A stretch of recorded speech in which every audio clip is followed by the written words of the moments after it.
wabarakatuh. Halo semuanya, perkenalkan kami dari kelas 10.1.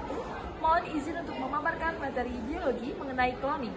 Sebelumnya, izinkan kami untuk memperkenalkan diri kami terlebih dahulu. Perkenalkan, nama saya Aini Tusama Salsabila, nomor absen 4. Perkenalkan, nama saya Rizia Rahmamalani, absen 15.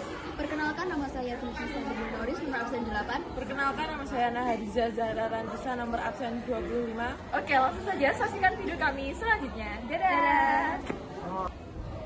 Baik, yang pertama saya akan menjelaskan mengenai pengertian dari cloning. Jadi, cloning adalah suatu cara manusia untuk mengusahakan agar dapat menciptakan duplikat suatu makhluk hidup dengan tanpa melalui proses perkawinan. Yang kedua adalah perkembangan cloning hewan.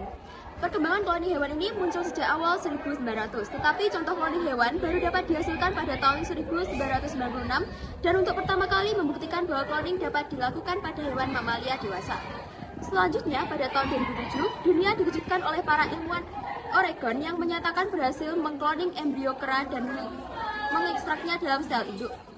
Fakta dari hewan cloning dari berbagai spesies telah diproduksi oleh sejumlah laboratorium menunjukkan begitu besarnya keinginan untuk memproduksi atau mengkloning hewan-hewan dengan genotip spesifik. Spesies hewan lainnya yang menjadi target cloning yaitu hewan-hewan yang hampir punah, hewan steril, infertil, ataupun hewan mati. Yang ketiga yaitu adalah teknik cloning. Teknik cloning sendiri dibagi menjadi beberapa macam. Yang pertama yaitu adalah embryo splitting. Embryo splitting adalah kumpulan totipotent praembrio sebelum diletakkan ke dalam resipien. Dipilah menjadi dua yang kemudian menghasilkan dua embrio identik. Yang kedua yaitu adalah blastomere dispersal. Blastomere dispersal sendiri dimulai dengan pemisahan secara mekanik sel-sel individual sebelum pembentukan blastosit. Yang ketiga yaitu adalah nuclear transfer. Nuclear transfer disebut juga sebagai somatic cell nuclear transfer atau SCNT. Teknik ini membutuhkan dua sel yaitu sel donor dan sel telur. Selanjutnya adalah faktor yang mempengaruhi keberhasilan cloning. Yang pertama adalah tolak ukur keberhasilan dari teknik SCNT adalah kemampuan sitoplasma pada sel telur untuk mereprogram inti dari sel donor dan juga kemampuan sitoplasma untuk mencegah terjadinya perubahan secara epigenetik selama dalam perkembangannya.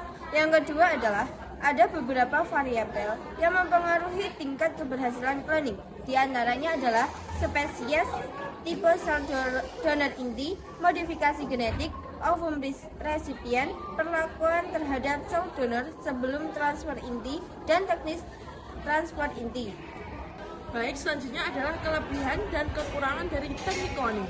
Kelebihan dari teknik cloning adalah dapat menjadi jembatan dalam pengembangan ilmu pengetahuan, khususnya dalam bidang bioteknologi modern dan reproduksi. Kedua, memperbanyak dan mengembangkan bibit unggul suatu organisme. Tiga, mengatasi infertilasi atau ketidaksuburan suatu organisme. Dan kekurangan dari teknik cloning adalah individu yang dihasilkan dari teknik cloning sangat rentan terhadap suatu penyakit, dikarenakan teknik cloning menghasilkan individu yang tidak memiliki sistem imunitas. Baik, itu saja yang dapat kelompok kami sampaikan. Apabila ada kurang lebihnya, kami mohon maaf. Dan apabila ada pertanyaan yang ingin disampaikan, bisa ditanyakan melalui kolom komentar di bawah ini. Terima kasih dan Wassalamualaikum warahmatullahi wabarakatuh.